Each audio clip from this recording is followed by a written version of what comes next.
السلام علیکم ورحمۃ اللہ۔ دوستو، شب برات کے تعلق سے میں آپ سے دو چار باتیں کرنا چاہتا ہوں۔ اللہ رب العزت بغور سننے کی اور عمل کرنے کی توفیق عطا فرمائے۔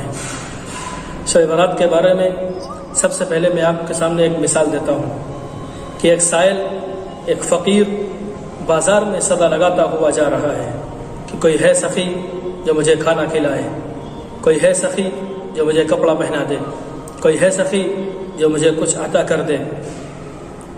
اب سخی کی مرضی کہ وہ اسے کھانا کھلائے یا نہ کھلائے، اب سخی کی مرضی اسے کپڑا دے یا نہ دے، اب سخی کی مرضی اسے کچھ دے یا نہ دے۔ لیکن اگر کوئی سخی ہی آ کر آواز لگا دے، کوئی ہے مانگنے والا جسے میں کچھ دے دوں، کوئی ہے بھوکا جس کو میں کھانا کھلا دوں، تو یاد رکھو شب برات وہ ہے جو رب العالمین ہے، جو ساری کائنات کا سخی ہے۔ اس کی طرف سے یہ آواز آتی ہے، کوئی ہے مانگنے والا جس کو میں کچھ عطا کر دوں، کوئی ہے بخشش چاہنے والا جس کو میں بخش دوں۔ میرے دوستو، میں آپ کے سامنے ایک اور مثال پیش کرتا ہوں، شاید کہ اچھی طرح سے اور بات سمجھ میں آ جائے کہ بارش دو طریقے سے ہوتی ہے، ایک بوندا باندی اور ایک موسلا دھار۔ جب بوندا باندی ہوتی ہے تو کوئی حصہ تر ہو جاتا ہے اور کوئی حصہ خشک رہ جاتا ہے، لیکن جب موسلا دھار بارش ہوتی ہے تو ہر طرف پانی ہی پانی ہوتا ہے۔ اور جب موسلا دھار بارش ہو جائے اور پھر بھی کوئی حصہ خشک رہ جائے تو اس کی محرومی کا کیا عالم ہوگا۔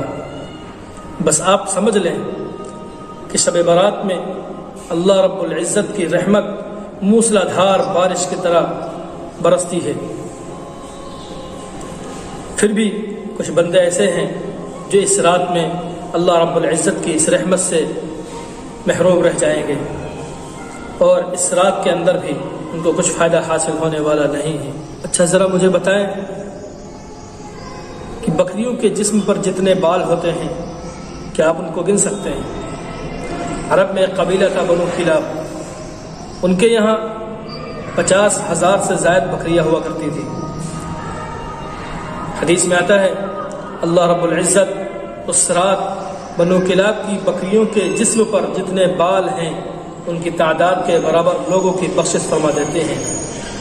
اب اس کی بخشش اتنی وسیع ہے، پھر بھی وہ کون بدبخت ہیں جو اس رات کو بھی محروم رہیں گے۔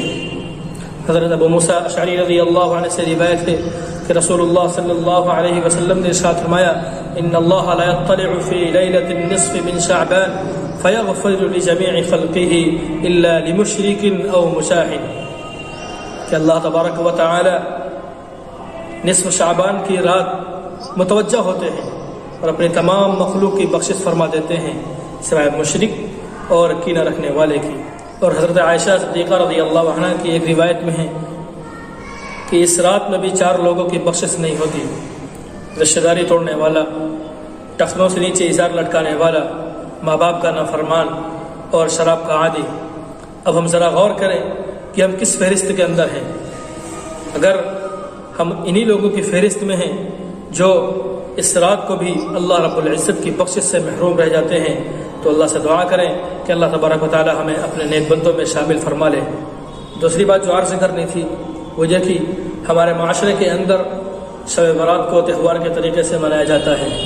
اچھی طرح سمجھ لیں کہ ہمارے یہاں رات میں کوئی تہوار نہیں۔ اسلام میں جو تہوار کا وقت ہے وہ دن میں ہے، جیسے عید الفطر، عید الاضحیٰ اور جمعہ، اس میں بھی عید کا عنصر پایا جاتا ہے۔ اس لیے ہم نہاتے ہیں، دھوتے ہیں، اچھے کپڑے پہنتے ہیں، خوشبو لگاتے ہیں اور اچھے کھانے بناتے ہیں، کھاتے ہیں۔ لیکن اب ہم نے شب برات کو تہوار کی رات بنا دیا۔ نہانا دھونا، اچھے کپڑے پہننا، خوشبو لگانا اور حلوہ مٹھائی اور قسم قسم کے کھانے بنانا۔ یاد رکھیں کہ جو تہوار رات میں ہوتے ہیں اس میں انسان کا ذہن گناہ کی طرف زیادہ بھاگتا ہے، جیسے کرسمس ڈے ہے۔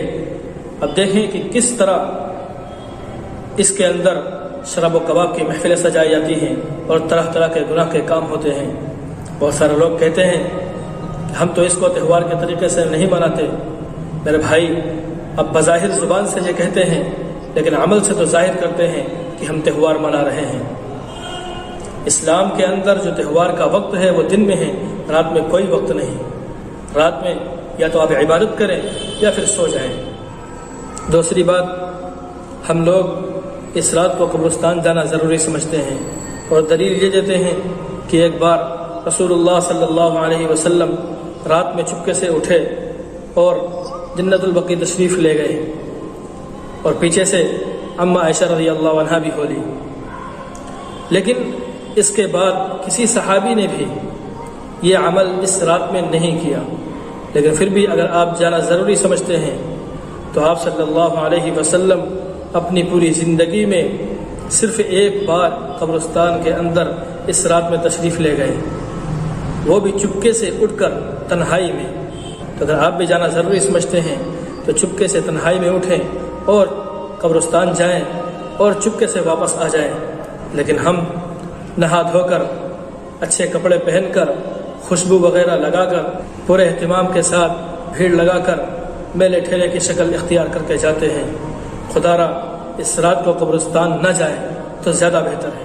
اور بہت سارے لوگ محلے کی مسجدوں میں بھیڑ لگا لیتے ہیں اور باقاعدہ جماعت کی شکل میں نفل نمازوں کا اہتمام بھی کرتے ہیں، اور بہت ساری جگہ پر تو پرچے بانٹے جاتے ہیں کہ فلاں نفل نماز میں فلاں صورتیں پڑھی جائیں تو فلاں حاجت پوری ہو جائے گی، چنی ہو جائے گا، چنا ہو جائے گا۔